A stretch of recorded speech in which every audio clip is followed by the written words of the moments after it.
Bueno, empezamos con una pregunta un poco alarmante. ¿Qué pasaría si el intento de generar energía limpia a partir de la basura, terminara creando una huella de carbono masiva? Y peor aún, quebrando económicamente a toda una ciudad en menos de 3 años.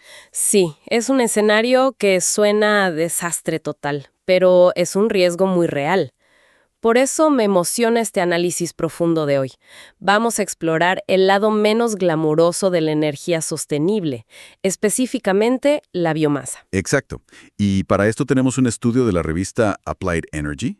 Básicamente busca resolver un rompecabezas logístico enorme que involucra residuos agrícolas, estiércol, basura municipal, todo mediante un modelo de 3 fases impulsado por inteligencia artificial y cartografía espacial. Y es un análisis que desmonta por completo esa visión utópica, digamos, de que solo basta con tener buenas intenciones para salvar el planeta. La biomasa toma este gran problema de los residuos de la sociedad y lo convierte en energía. Sí, pero el margen de error es mínimo. Muy, muy mínimo. La transición energética lejos de los combustibles fósiles exige matemáticas exactas. Si no hay una logística hipereficiente, pues la infraestructura sostenible se vuelve insostenible rapidísimo. Totalmente. Y sin esas matemáticas, los sistemas económicos colapsan antes de poder hacer un impacto ambiental real. Bueno, vamos a desempacar esto, porque el principal obstáculo con la biomasa, el gran villano de la historia, es su baja densidad energética. Ajá, ese es el punto clave. Para visualizarlo, pensemos en mover nubes de algodón de azúcar usando camiones de carga pesada, gigantes. Es decir, ocupa un volumen monumental, cuesta una fortuna transportarlo, pero, al procesarlo, rinde una cantidad minúscula de energía. Lo fascinante aquí es que esa relación asimétrica entre volumen y energía es históricamente el asesino silencioso de la rentabilidad. El estudio deja muy claro que los costos logísticos destruyen la viabilidad económica antes de encender los hornos. Claro, porque si los camiones queman más diésel del que la planta logra generar en energía limpia, pues se arruina todo el propósito. Exacto. La huella de carbono positiva se anula por completo, el sistema entero falla y se convierte en una operación parasitaria. Una locura. Por eso el estudio propone una secuencia lógica radical, muy diferente a lo tradicional. No se trata solo de construir la planta y sentarse a esperar a que lleguen los camiones con los desechos. No, eso sería un suicidio financiero. La premisa exige una secuencia estricta. Primero predecir, luego diseñar espacialmente y finalmente optimizar de manera financiera. Así que empecemos por el principio. La fase 1, que consiste básicamente en mirar hacia el futuro, porque ninguna entidad financiera va a soltar millones de dólares sin saber si habrá combustible el próximo año. Ninguna. La infraestructura energética de este nivel es totalmente inflexible. Una vez que viertes el concreto y levantas las calderas, pues la ubicación es permanente. Y para no construir un elefante blanco inservible, el modelo usa algo llamado regresión de vectores de soporte. SVR, por sus siglas en inglés. O sea, inteligencia artificial. Sí, es un algoritmo de aprendizaje automático muy específico. Y no hace magia ni trata de adivinar. Trazar una proyección rígida basada en el comportamiento humano y agrícola, que sabemos que es puro caos. Ahora, leyendo sobre este SVR, me llamó mucho la atención que no traza un promedio simple. El estudio habla de usar funciones de kernel para encontrar una línea de regresión que pasa justo por el medio de los vectores de soporte, Exactamente, los vectores de soporte. que son básicamente los extremos de los datos, ¿no? Pero, en términos prácticos, ¿por qué enfocarse en las anomalías hace que una predicción a 5 años sea más segura?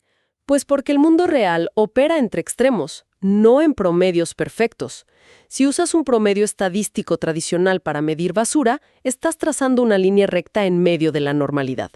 Pero la gente no es estática. Claro, la población cambia todo el tiempo. Exacto. Las poblaciones migran bruscamente en crisis, o de pronto una megagranja avícola cierra por un brote infeccioso, o los agricultores cambian trigo por maíz y el mercado fluctúa. Los vectores de soporte actúan como las barandillas de seguridad de una autopista. Ah, entiendo. O sea, actúan como un túnel de predicción. Justo eso. Definen los límites máximos y mínimos históricos, y encontrar esa línea de regresión anclada en los peores y mejores escenarios reales, pues previene que la estimación colapse cuando las cosas cambian de golpe. Lo cual tiene sentido. Y por lo que vi, el SVR es ideal para conjuntos de datos pequeños con mucha volatilidad, ¿verdad? Sí, y esos datos no salen de la nada. Para este análisis en particular, usaron datos del Instituto de Estadística de Turquía. Evaluaron hectáreas de tierra agrícola, cantidad de aves de corral y el crecimiento poblacional desde 2004 hasta 2020. ¡Wow! Un montón de variables demográficas económicas para poder dictaminar exactamente cuánta biomasa habrá en los próximos 5 años. Pero lanzo una pregunta crítica. ¿Por qué usar inteligencia artificial tan compleja en lugar de simplemente mirar cuánta basura hay hoy y multiplicarla? Si conectamos esto con el panorama general, la inteligencia artificial está leyendo las corrientes subterráneas de la economía. Observa que, a medida que las ciudades crecen, las zonas agrícolas se reducen proporcionalmente. Lo que obviamente cambia el tipo de desecho. Exacto. La basura de una ciudad densa requiere procesos de fermentación distintos a, digamos, toneladas de rastrojo de maíz. Esta previsión a largo plazo asegura que la planta no se quede sin la materia prima correcta en su tercer año. Claro, pero toda esta asombrosa precisión sobre cuánta basura habrá no sirve de absolutamente nada si terminas construyendo la planta en el lugar equivocado. Definitivamente. Y ahí es donde el modelo sale de la teoría y se topa de frente con la geografía física. Sí, la fase 2. Encontrar el punto perfecto en el mapa. Siento que esta fase es como jugar al SimCity pero en modo extremo, donde equivocarse causa un desastre ambiental o la quiebra. Es una muy buena analogía. Es el encuentro de los datos crudos con la topografía real. Para esto, integran los sistemas de información geográfica, o GIS, junto con Dematel. Y viendo esto, el GIS parece ser solo un lienzo digital, ¿no? Toma datos satelitales y pone capas restrictivas. Una capa de pendientes, otra de ríos, otra de ciudades. Sí, te muestra el terreno, pero no toma decisiones. Exacto. No evalúa el riesgo. Asumo que ahí entra Dematel. Totalmente. GIS es el mapa, pero Dematel es el cerebro táctico. Sus siglas significan Laboratorio de Prueba y Evaluación de Toma de Decisiones. Utiliza la teoría de grafos para manejar variables que siempre están en conflicto. O sea, ubicar una planta cerca de una carretera es genial para bajar costos, pero tal vez esa carretera está junto a un río protegido. Exactamente. Dematel toma estas relaciones complejas y las transforma en diagramas de causa y efecto. Les asigna pesos matemáticos o importancia a cada factor para determinar qué es negociable y qué no. Pero antes de asignar esos pesos, hubo reglas espaciales absolutas en el estudio. Zonas totalmente prohibidas. La primera fue la regla del agua basada en normativas turcas. Una regla innegociable. Sí, el mapa GIS bloqueó cualquier área a menos de 500 metros de bosques, arroyos o lagos. La idea es evitar a toda costa contaminar el agua subterránea por si hay filtraciones tóxicas. Cualquier terreno ahí se marcaba en rojo y fin de la discusión. Y a eso se sumó la regla residencial, que exigía un mínimo de 250 metros lejos de cualquier zona urbana. Lo cual es un dilema espacial enorme. Necesitas empleados para una planta de millones de dólares, así que no la puedes poner en una montaña desolada. Claro, necesitas acceso a mano de obra. Pero a la vez estás procesando basura y estiércol en descomposición. Los olores, el tráfico pesado, el riesgo de accidentes, pues te obligan a mantener cierta distancia de las casas. Y una vez que el sistema filtró esas barreras, Dematel dictaminó los resultados reales de rentabilidad. Reveló que la proximidad a las carreteras principales era el factor más crítico. Le dio un peso del 37.6%. ¡Wow! Volvemos a la nube de algodón de azúcar en el camión. Cada kilómetro en un camino de tierra gasta tiempo, daña el camión y devora diésel. Así que la carretera es la salvación financiera. Completamente.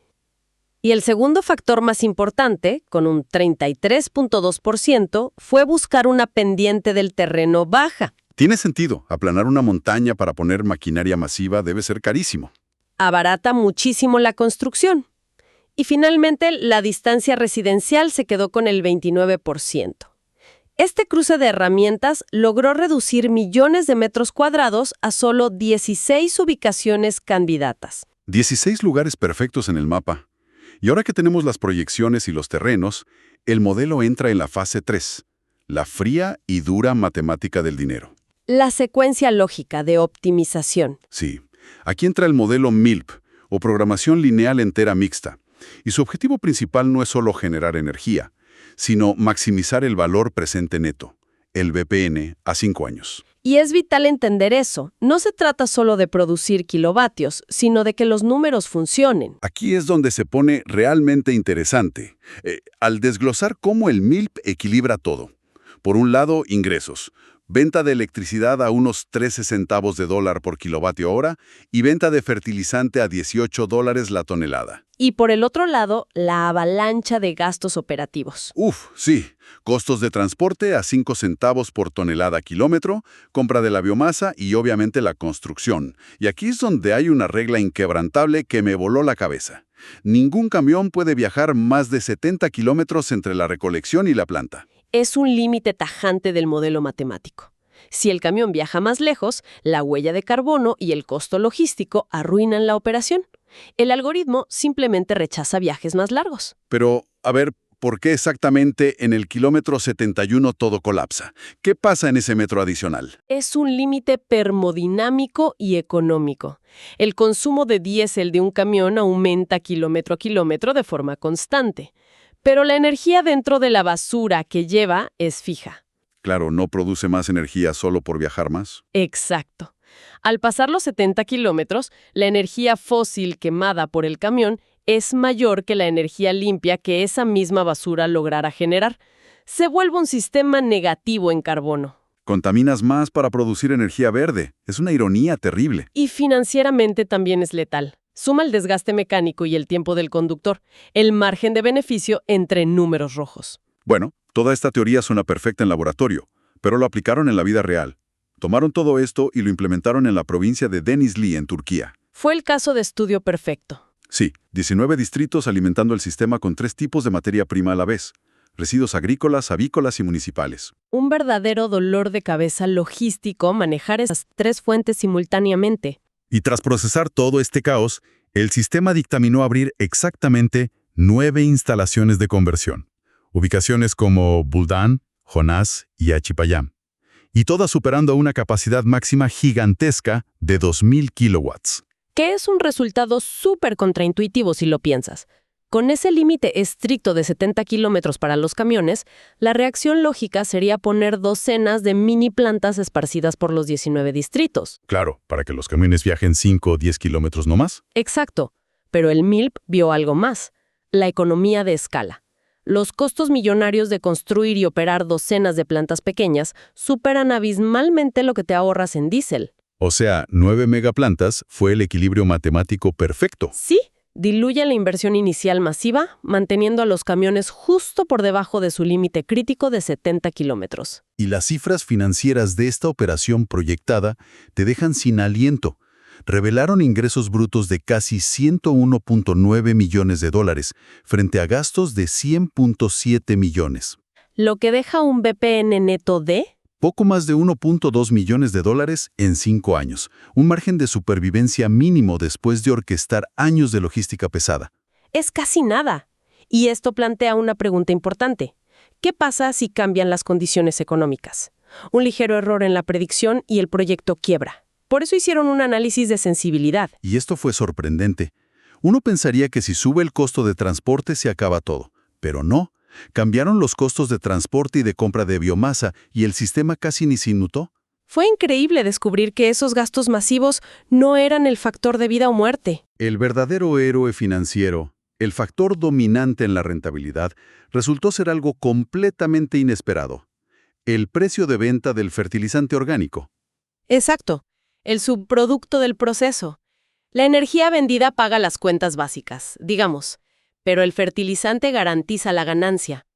Si ese precio cae, las 9 plantas colapsan comercialmente. Es irónico. Tienes inteligencia artificial espacial avanzada diseñando el futuro energético, pero la supervivencia de todo depende del precio del abono vendido a los granjeros locales. Es un ciclo simbiótico brutal y demuestra que a nivel global no podemos hacer inversiones a ciegas en infraestructura verde sin entender esta fragilidad económica. Entonces, ¿qué significa todo esto? Resumiendo, vemos la elegancia de la secuencia. Usar SVR para predecir residuos, GISI de Mattel para mapear las restricciones y programación lineal para asegurar que el proyecto no quiebre. Y no es un modelo solo para Turquía, es un plano maestro algorítmico. Exacto. Se puede aplicar a cualquier región del mundo para evitar desastres de inversión energética. Lo cual me lleva a una última idea, algo para que quienes nos escuchan lo piensen a solas. A ver, ponlo sobre la mesa. Si hoy los sistemas de inteligencia artificial ya pueden mapear de forma tan perfecta esta red de residuos analizando pasivamente nuestro comportamiento poblacional, Ajá. ¿qué pasará en el futuro cuando esta misma IA comience a dictar y ajustar activamente nuestros hábitos personales de consumo en tiempo real? Wow, eso cambia las reglas del juego. O sea, imagínense que una IA decida qué podemos comprar o cuándo debemos tirar la basura, solo para asegurar que los camiones viajan a carga óptima y la red eléctrica nunca se apague. Dejamos de ser consumidores libres y pasamos a ser engranajes logísticos. Definitivamente es algo inquietante en qué pensar. La línea entre optimizar la energía y optimizar a los humanos es muy delgada.